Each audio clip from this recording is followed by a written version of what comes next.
Today, Uncle Dan is going to start right out with another thrilling Bible story about David. And today's Bible story is found in 2 Samuel, chapters 2, 3, 4, and 5, and is called The Coronation.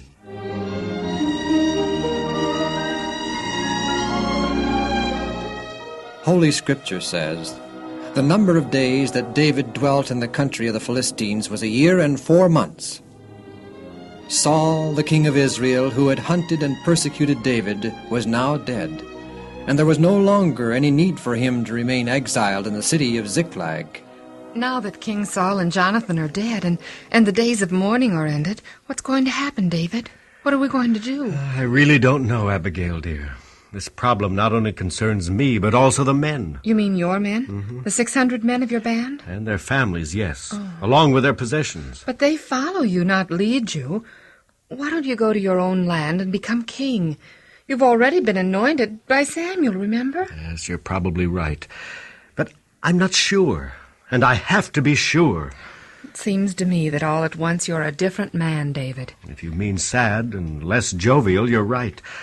The death of Saul and Jonathan has been a great shock and a loss to me. I mean, suddenly you don't seem to be sure of what to do. Oh. Well, Abigail, when I came to Philistia, I came without seeking counsel of God. But I've learned by bitter experience the folly of making important decisions without divine counsel. I'm happy to hear you say that, David, for it means that my husband has come to place his trust in God.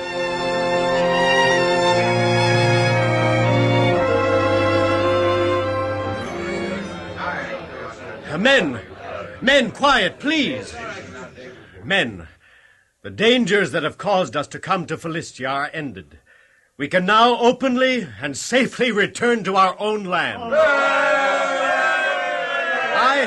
I have inquired of the Lord and asked him, saying, "Shall I go up into any of the cities of Judah?" And the Lord said to me, "Go up." And then I said, "To which shall I go up?" And he said, "To Hebron." You men have been loyal to me and my cause, but you are now free to return to your own homes and vineyards. David, sir, as for me, I shall cast my lot with you forever. What say the rest of you men? Oh, thank you, men. We leave for Hebron as soon as we can make the necessary preparations to move our families and possessions. Soon David and his 600 men, with their wives, children, flocks, herds, and possessions, formed a long caravan as they began their slow journey to Hebron, a city that lay in the valley, surrounded by fertile hill country and fruitful lands.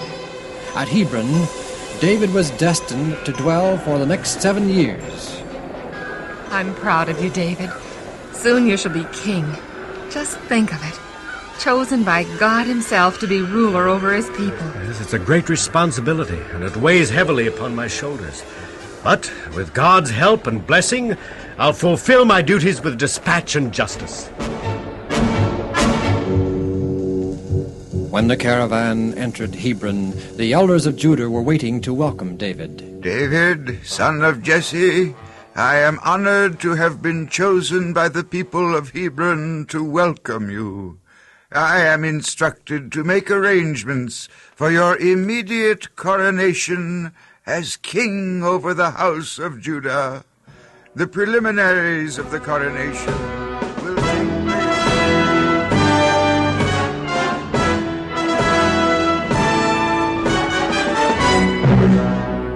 As priest of the Most High God, I now anoint you, David, son of Jesse, King of Judah.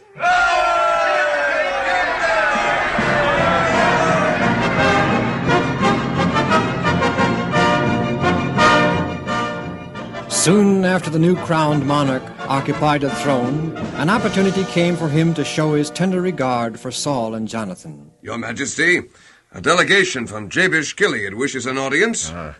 What did the records show about their attitude toward me? Well, Your Majesty, the people of Jabesh Gilead have always been friendly to King Saul because of his bravery and courage in rescuing them from the wicked King Nahash. Did they state their mission? No, Your Majesty. Audience granted. Show them in. Yes, Your Majesty. Oh, scribe, be sure to make careful notation of what they have to say. The delegation from Jabesh Gilead to see His Majesty, great, mighty, and just King of Judah. Long live the King! Long live the King! Your mission, gentlemen. We are well aware, Your Majesty, that King Saul was an avid enemy of you and your men, and perhaps His Majesty will frown upon what the men of Jabesh Gilead have done. Nonetheless, we elders have considered the matter and decided to inform His Majesty of what did happen. Yes, continue. Undoubtedly, His Majesty has been informed that Saul, severely wounded with an arrow, fell upon his own sword and died. On the same day, Prince Jonathan was slain by Philistine soldiers. Yes, I'm acquainted with those details. You know, do you not, that the Philistines dishonored Saul by severing his head, sending it throughout Philistia as a gesture of contempt, and hung his body upon the wall of Bethshan? I know these things, yes. May it give His Majesty a measure of comfort to learn that the fearless and valiant men of Jabesh Gilead arose and, traveling all night, rescued the bodies of Saul and his sons, and gave them an honorable burial at Jabesh Gilead, and mourned and fasted 7 days. And now, O King David, son of Jesse, if you be not displeased with the Jabeshites... Displeased? I am overwhelmed with joy and gratitude that there remain in Israel men with the courage displayed by the men of Jabesh Gilead. Scribe! Yes, Your Majesty. Prepare this proclamation at once and send it by messengers to Jabesh Gilead. Men of Jabesh Gilead, may you be blessed by the Lord because you have showed this loyalty to Saul your king and buried him. Now may the Lord show steadfast love and faithfulness to you, and I will do good to you because you have done this thing. Now therefore let your hands be strong and be valiant, for Saul your Lord is dead, and the house of Judah has anointed me king over them. Thank you, O King, for these kind words. We of Jabesh Gilead wish you nothing but peace and prosperity all the days of your reign. But David's reign was not to be free from trouble. With his coronation began the dark record of conspiracy and rebellion. Abner, the most distinguished man in Israel and general of the armed forces under Saul, knew that David had been appointed by the Lord to the throne of Israel. But having so long hunted and pursued him, he was not now willing that the son of Jesse should succeed to the kingdom over which Saul had reigned. But Ishbosheth, you are the crown prince. The throne of Israel is rightfully and lawfully yours. But, General Abner, David was anointed by Samuel as the next king to succeed father on the throne. Everyone knows that. So what use for me to try to usurp the throne against God's will? You're just a weakling, a coward, afraid to stand up for your rights. I'm afraid of nothing. Then why don't you have yourself proclaimed king? Because David has been made the king of Judah, yes. But what real difference does that make? Judah is a small tribe, and on your side you have 11 tribes, and all of the soldiers and trained men of war that served under Saul, your father. There isn't a chance of failure. But I keep remembering that God himself chose David as the next king. But God's promises to David were made on condition that he would be faithful and obey him. How do we know but what God is displeased with David because he joined forces with the Philistines? If so, you are destined for the throne. I don't know. Seat yourself upon Israel's throne. Do it now. Accomplish God's will by wearing the crown. Soon Judah will dethrone David and become a part of a strong, indivisible Israel, with you as king. Once again, Israel will know peace and prosperity, enjoying the land of promise, filled with milk and honey, plenty of everything. You make it sound attractive. Well, it is attractive, for it is the will of God. All right. Prepare for the coronation.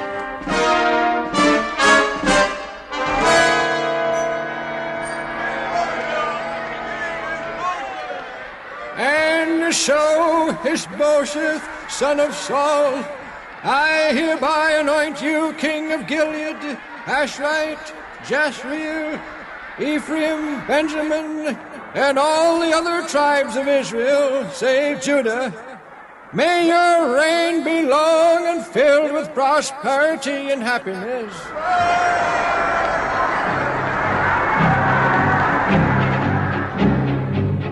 After succeeding in placing Ishbosheth on the throne, Abner determined to make war against the house of David. And there was a very sore battle between the forces of Abner and Joab. And Abner and his army were defeated. Abner himself escaped and ran swiftly to the rear toward the wilderness of Gideon. Now Joab had with him 2 brothers, Abishai and Asahel. Asahel was as light of foot as a wild roe and ran after Abner. Someone's following me. He's gaining on me. Whoever he is, he's as fleet as a wild roe. I'll gain a few moments' rest by stopping and calling to him. He'll stop to answer me. Just a minute, my man. I think I know who you are. Are you not General Joab's brother Asahel? I am. I am Abner. My advice to you is to turn aside and chase one of my men more to your own strength and skill. Take to you his armor, and your king shall reward you. No, I am coming after you. As surely as my name is Abner, I shall smite you to the ground and slay you if you so much as approach me. Now then, if I do that, how can I ever again look Joab your brother in the face? Turn aside and capture one of my soldiers. I am coming after you. I might as well wait right here for him. I know Joab will never forget this or forgive. I must protect myself, even if he is Joab's brother. Here he comes. I beg of you, brother of Joab, stop.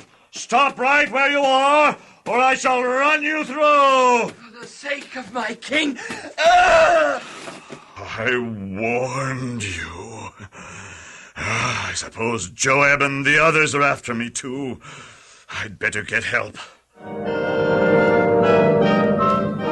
That evening, as the sun went down, a truce was declared between Joab and Abner. But during the next 5 years, there was a state of hostility between the house of Saul and the house of David. And David grew stronger and stronger, while the house of Saul became weaker and weaker. Finally, an act of treachery overthrew the throne that malice and ambition had established.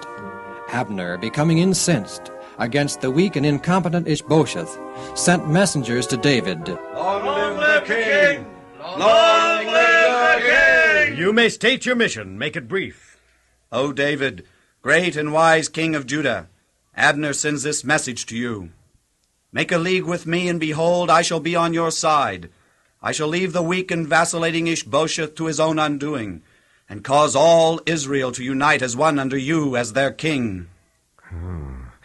It is the hand of God directing in this. Your Majesty, shall we inform Abner that you accept his offer? Yes, under one condition. Tell the great Abner that I will make a league with him, but he shall not look upon my face, except he first return to me my wife, Michal, who was taken from me by Saul and given to Phaltiel, the son of Laish. But David, your Majesty, Abner had nothing at all to do with him. True. So I shall send a message directly to Ishbosheth, Saul's son, saying to him, give me my wife, Michal, whom I betrothed at the price of 100 dead Philistines. When Michal was returned to David, her husband, the league between David and Abner became a reality, and there was peace between the two. Then did Abner begin a campaign to have David made king over all Israel. Elders of Israel, for some time past you have been seeking David as king over you. I am wholly in accord with your desires, and urge you to bring it about. For the Lord has promised David, saying, by the hand of my servant David, I will save my people Israel from the hand of the Philistines, and from the hand of all thine enemies. Then Abner came with 20 men to David at Hebron. And David made a feast for Abner and the men that were with him. Your Majesty, this is a great feast. It is a rare privilege for me and my men to be your guests of honor.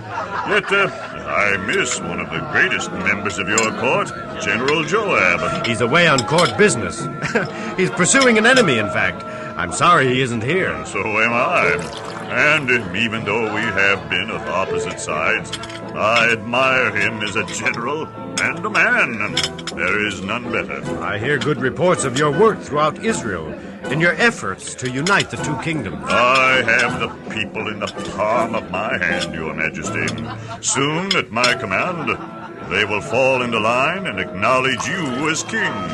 King of all Israel. It is God's will. I'm grateful for your help and cooperation. Another serving of roast? Oh, no, thank you, Your Majesty. I will arise and go and will gather all Israel to my lord the king, that you may reign over all that your heart desires. So David sent Abner away, and he went in peace. Just then Joab arrived, having returned from a raid, bringing much spoil with him. And it was told Joab that Abner, the son of Ner, came to the king. Long live the king. Your request for an audience seemed urgent. What is it, Joab? I understand Abner was here during my absence, Your Majesty. Yes, as an honored guest. He's attempting to unite Judah and Israel into one strong nation. Who is to be king? Ishbosheth or you? He suggests me. And what does he want out of it? Well, nothing was mentioned of that. He desires that Israel be reunited as of old. That, I think, is his only thought of reward. You won't make him general of the combined armies. Of course not, Joab. You've been my general ever since our fugitive days.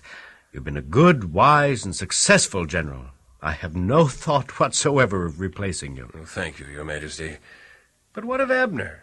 He'll want some sort of position in your court. A responsible position? If he succeeds in uniting Judah and Israel, I shall probably be obligated to give him some position, yes. Abner will undoubtedly serve you well, Your Majesty. I am only sorry that I was not present. I'm sorry about that, too. And so was he. It's a shame, too, because he and his men left Hebron but a short time ago. His Majesty has been very thoughtful and helpful.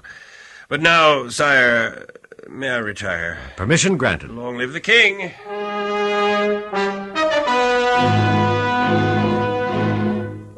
When Joab came out from David's presence, he at once sent messengers after Abner. King David sent you? Yes, sir. You see, sir, Joab, the general of King David's army, was absent during the feast in your honor. Joab has now returned, and the king would be pleased if you would return so that Joab and you can become better acquainted. A reasonable request and typical of David. We shall return to Hebron immediately.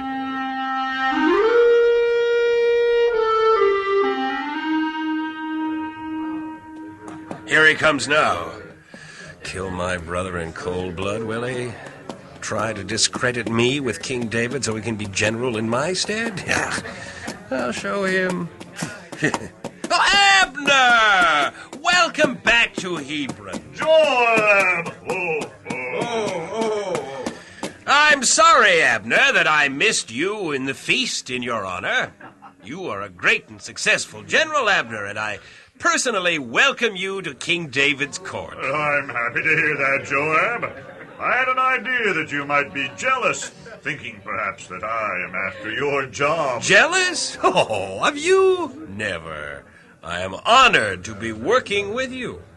That is why His Majesty sent for you, so that you and I could get better acquainted. A generous and thoughtful man is David. Oh, by the way, Abner, he gave me a special message for you only.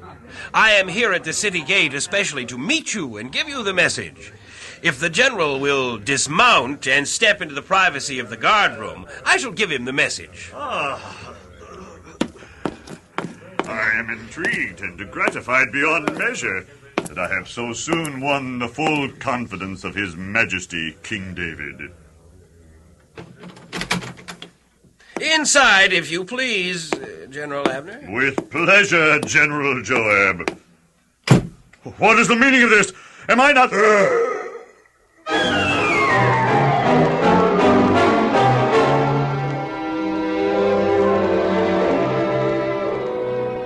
Joab, captain, soldiers, and people of Israel, Abner, the son of Ner, is dead. Rend your garments, and gird yourselves with sackcloth, and mourn before the bier of Abner. This day a great man, a mighty man of valor, is fallen, victim of jealousy and revenge. The Lord God of Israel shall reward the doer of evil according to his wickedness.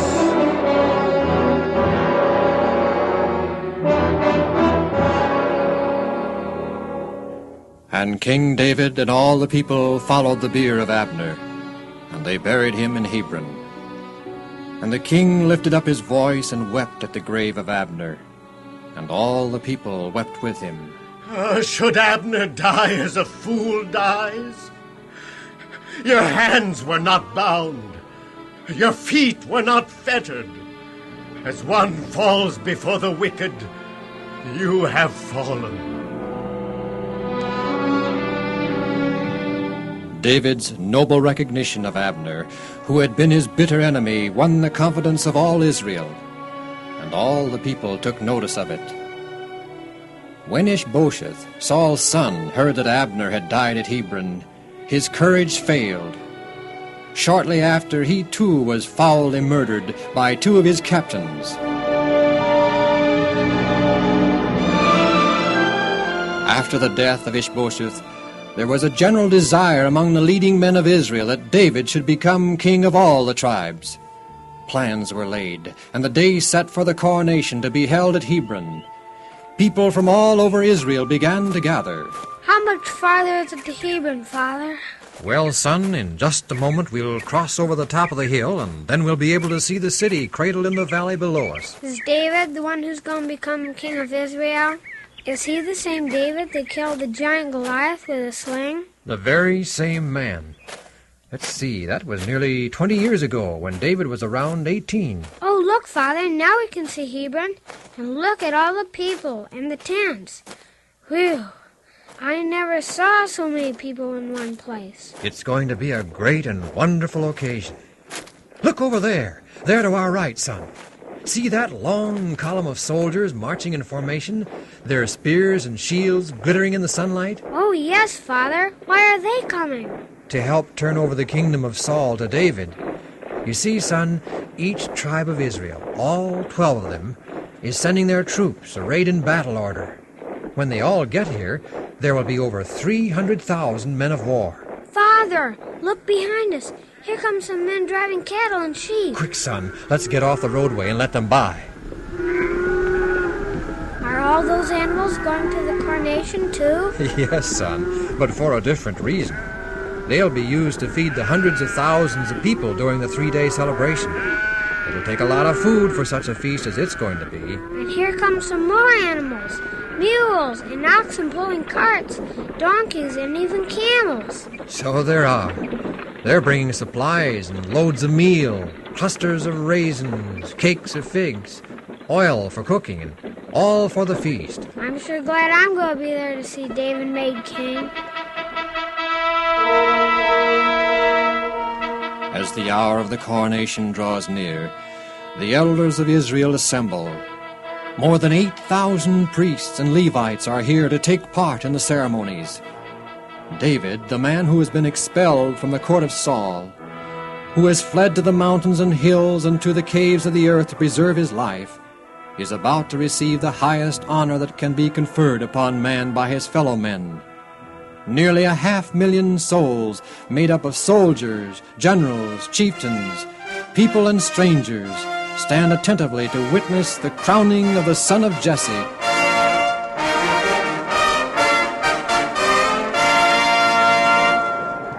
The hour has come.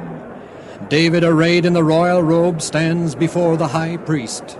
members of the royal family, officers of the court, ladies, lords, soldiers, guests, and fellow countrymen. We are gathered here today at the direction of God. More than 15 years ago, the prophet Samuel, under the direction of God, anointed in secret a shepherd boy, David, youngest son of Jesse, to be the next king of Israel. Today we are here to publicly anoint him as God's divine choice, king over all Israel. Behold, David, son of Jesse, I bid you kneel before me. Do you, David, solemnly swear that you will, to the best of your ability, act in accordance with God's will in the ruling of his people? I do solemnly swear. David, son of Jesse, with this holy oil and at the command of God, I now anoint you King of Israel. O God of Abraham, Isaac, and Jacob, God of Israel, we thank thee for this man whom thou hast chosen to rule over Israel.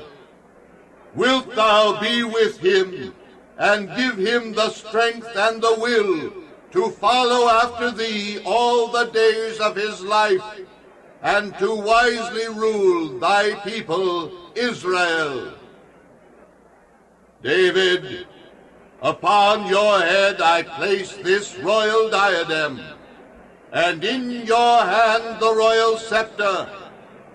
And now I, priest of Israel and servant of the living God, pronounce you, David, son of Jesse, King of all Israel.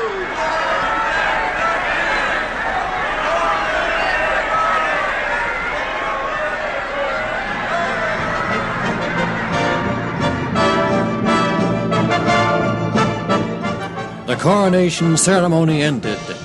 Israel had a king by divine appointment. David, who had waited patiently for the Lord, beheld the promises of God fulfilled. And David went on and grew great, and the Lord of hosts was with him.